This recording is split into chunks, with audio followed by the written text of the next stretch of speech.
Alright, so this is take 2, because the first time that I did it, it fell when I was recording and scared me. And you can see Jasmine in the back. Yeah, I totally apologize if she says anything during this video.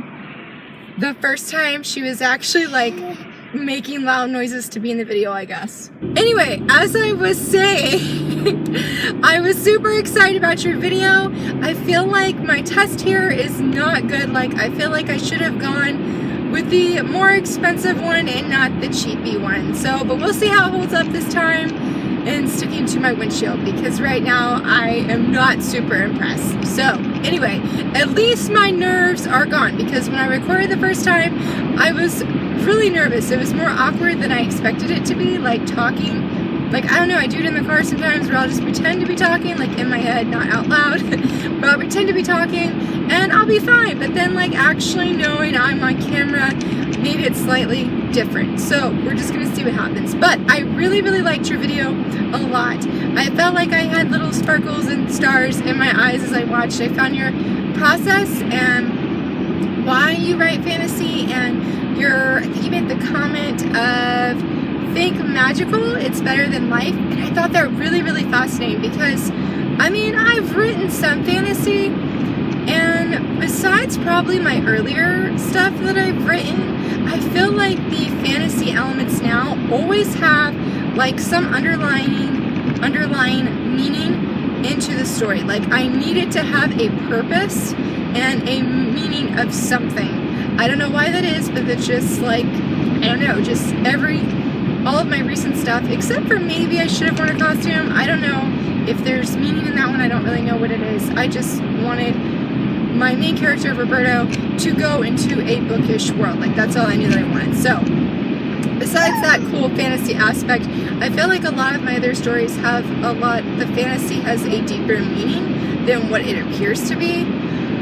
So, because of that, I just thought your process and why you like writing fantasy and how you sort of like combine different elements is super duper duper cool.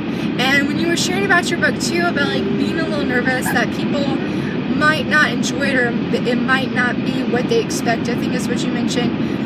Like, your book's awesome. Like, totally don't worry, Noelle. Like, none of us know where you're going at this point, except for protect Kilo. Yes, you can put him anywhere you want him, but protect him, keep him safe. That is, like, the most important thing. Shinrei would probably be, like, the second who needs to be the most protected. Hattori wouldn't be on the list, I'm sorry. You're not happy about that. I feel your unhappiness right now through the camera, but she would not be on the list. Sorry, Hattori. Astar would not be on the list either, but Kilo and Shinrei must be on the protected at all costs list. And talking about earlier stories, so I thought it'd be fun to do a throwback Thursday. Like, technically, yes, this is a Tuesday, not a Thursday, but it'll be a Thursday when you record, or like when you share your video. So I just thought it'd be fun to sort of talk about what was one of your first stories that you like wrote. Like, not as a kid, like we're talking about as when you made the decision that you're like, or made the choice, action, whatever, that you wanted to be a writer, and then started writing. So I don't actually know off the top of my head. I feel like you might have told me, but I'm not recalling it. Was Shadow's Hand your first like book that you ever wrote, like after you made the decision to be a writer? Because I don't necessarily know. I feel like I did know, but I can't remember if you said yes or not. My first one was called the Celestial Hope series, and it was a portal fantasy. It was a portal fantasy mixed in. No, it would not be. It might be like counted as like science fantasy. I don't know. I feel like even that's a little bit. Like, I don't know, I just don't feel that. But I would definitely say it's a portal fantasy. And it was, the first one that I actively brainstormed. I went on Pinterest. I found, like, all my characters on there.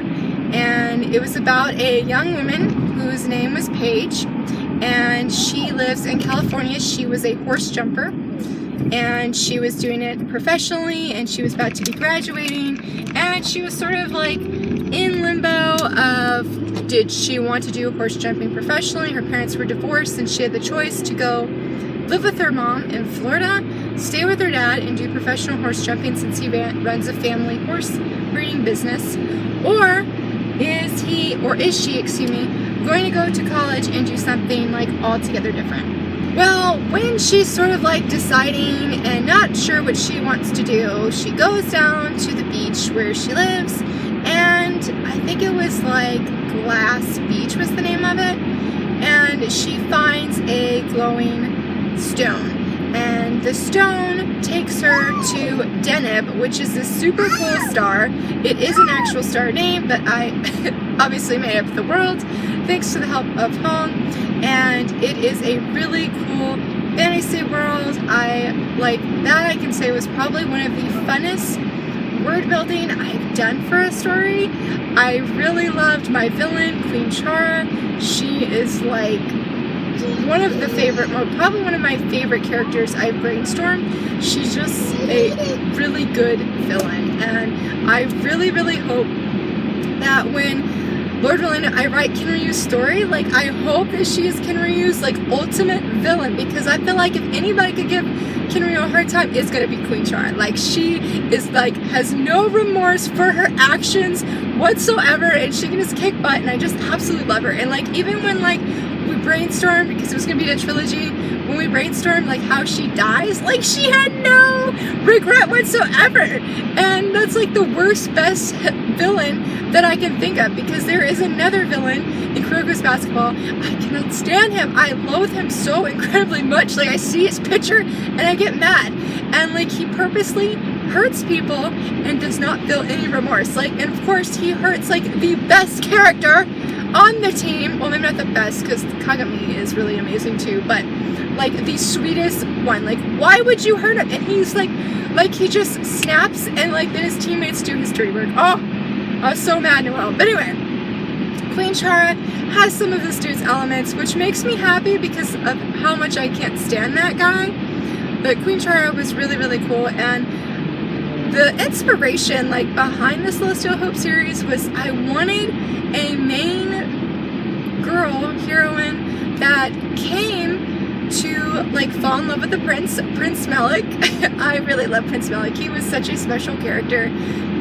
Will probably be a favorite too. I really liked him. But that she goes to Deneb, falls in love with Prince Malik, who is my broody prince hero kind of guy, and he has such a great family, but he doesn't want to fall in love with this human girl, but he does, and it was just really sweet. But the thing is at the time that I wrote it, I really wanted a story where say you had a woman fall in love with a prince, and rather than do the Disney females do, where they give up their lives and come live with their Prince Charming, that wonder if she fell in love with Prince Charming but then left him for a good reason. And that sounds really bad, but the thing and it had a very big Christian worldview, and that was the thing, wonder if she left her man to go serve Jesus on earth. And I don't know, I was really fascinated by that concept, especially because I think at that time I didn't know if I could make a decision like that. And so the first one was sort of them falling in love, and then her coming back to earth because she realizes these multiple things about herself, and how she wants to come do horse jumping, and how she wants to help other young women. Well, then the second book comes on, and what was her best friend's name? Megan.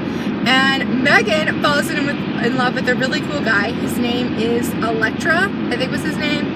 And I really love that guy. He was really, really cool. They had such a great chemistry. Even though I loved Paige and Prince Malik's relationship, Megan and Electra, that was a ship that I was really much on. I want both of their ships, but I don't know, it was different. Anyway, digress. So something happens, and Paige is living her life sort of on Earth, and Megan goes, boom, to Deneb. She goes there, and she ends up falling in love with Electra, and there is a lot of conspiracy kind of things that are going on during this time. And I think it's okay to say this because I'm not quite sure. Alright, I'm getting to that point. But anyway, what happens is, dun dun dun, Prince Malik is poisoned by his right-hand man, who, well, his right-hand man is Elektra, but like his, girl, I don't know the name, like his right-hand man, who's like his right-hand servant kind of thing. He poisons him, dun dun dun, but not really. There's more to that. That would be like another story for another day. And so his right-hand servant is working for Queen Chara. Dun dun dun! I'm so excited. And so Megan's like, oh my gosh, like Paige's man just died. And so he goes through like these waters. The waters are really special on Deneb, and he falls through it. And they're like, you know, what are we gonna do? Like, our prince is dead. The king, Melek's father, has issues. And so you're sort of like in limbo, and of all these things happening. Then book 3 comes on. Something happens, and like, I don't remember how it worked right now, but Paige comes back to Deneb, and she goes to like Melek's grave, and you know, says like her goodbyes kind of thing.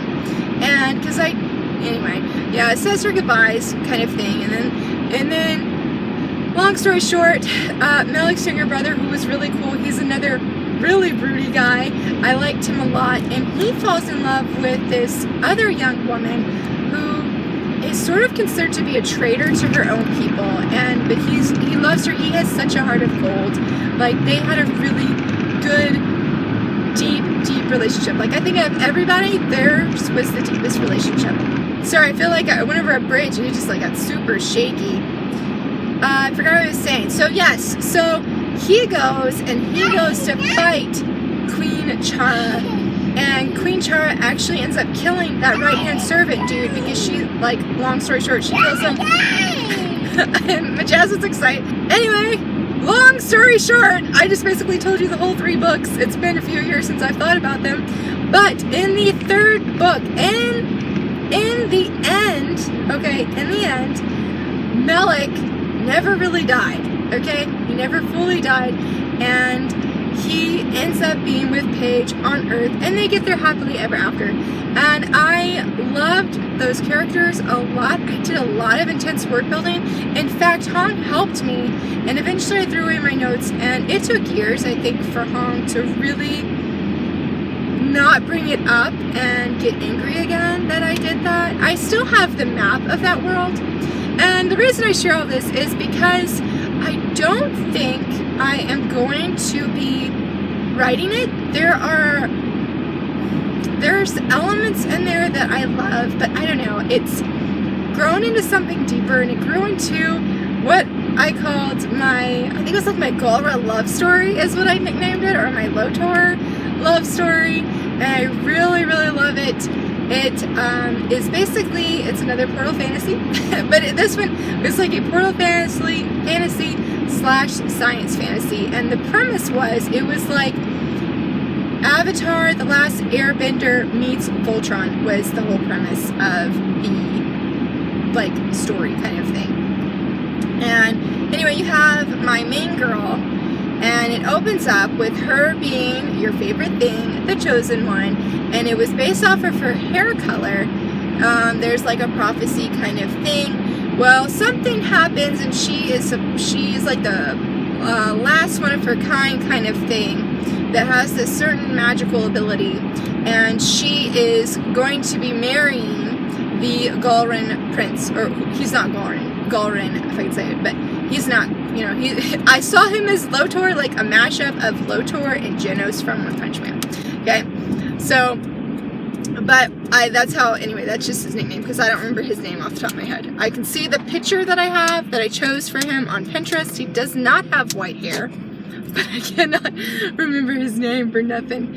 Anyway, so they're set to marry, and something happens, and suddenly my main girl, she finds herself up on Earth with no memories. Though she doesn't know that. She doesn't know that she is like the princess on Saturn, was it? And oh, I loved it. Anyway, so, but yeah, she was the princess there, and so she is here for like however many months on planet Earth, and something happens, and boom, her husband comes, and suddenly she has her memories back of hey, I was this nasty, horrible person, because they basically were like destroying different planets and destroying people, and if they weren't destroying them, they were making them slaves.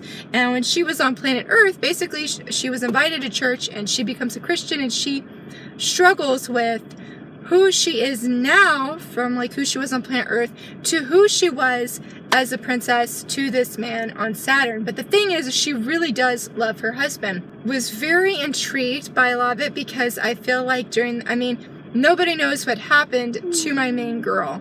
And my main girl, part of what triggers it is that this man wants to date her, and she cannot figure out why she's so hesitant. Like, she just feels it's wrong to try and date this other man. Now, I don't know if it's true. I didn't have, though, her husband exactly to be very faithful during that time, because he thinks she's dead. But I don't know. But I feel like that's a plot hole, because then how would he end up on Earth trying to save her? So, I don't know. But at the time when I was brainstorming it. And so the Celestial Hope series sort of transformed and merged into this new love story that's set out in space, and I definitely would not mind writing that one. I actually told Amy that story, or about that story. It was the first person I told about my writing that wasn't family or really close friends, because Amy and I didn't really know each other at that time. Like, we had chatted online, but I invited her to my baby shower, Jasmine's baby shower, and then we went to Ruby Tuesdays, and I remember her eating mac and cheese and me being like super nervous to tell her my Galrin love story. And she was so sweet and so encouraging about it, and I still think about it. I still have all of my notes for that story. I really liked how it opened, because it was sort of like it opened with my main character writing a letter to a girl that she knew on Earth, and it was just a really cool story. I just loved the wrestling of being what was considered a bad person to be considered sort of what's a good person, and being in love with a person who does not hold quite the same beliefs, or at least you don't know if they do. And then what do you do if, say, that there was, if he had an affair but didn't realize it at that time? How does one handle that? So it asked a lot of big questions that I was really interested in exploring to see how it would turn up, and then throw it into a space setting, because it was on Saturn, and it took place during the rings, and I loved the magical system of it, of how they could go between these planets and what exactly was happening. And then I found an article that scientists were predicting that Saturn is losing its rings, and I was like, boom, you add that in to this story world, and it adds a whole other element of stress. And it's interesting saying all of this now, because this was years ago, and then hearing you share about with your fantasy word building, of how you take real elements, you sort of turn it on its head a little bit and use it to apply to your story world and make your own magic system. How cool is that? But like I said, I don't know. I mean, I really know that I'm really, really sad on my sports manga, and then I have my should have worn a costume, and I'm at the fantasy aspect, and I really liked where I left off. I'm not really sure now where it's going. I feel like I know the end of where it ends, but I don't like skipping around. I like to know what leads up to the very, very end. That is my really long throwback Thursday. I really hope that the camera worked out. I know it was shaking really bad when I was almost to the school, so we'll just see what happens when I go back to rewatch it. So I would definitely love to hear your throwback Thursday writerly stories.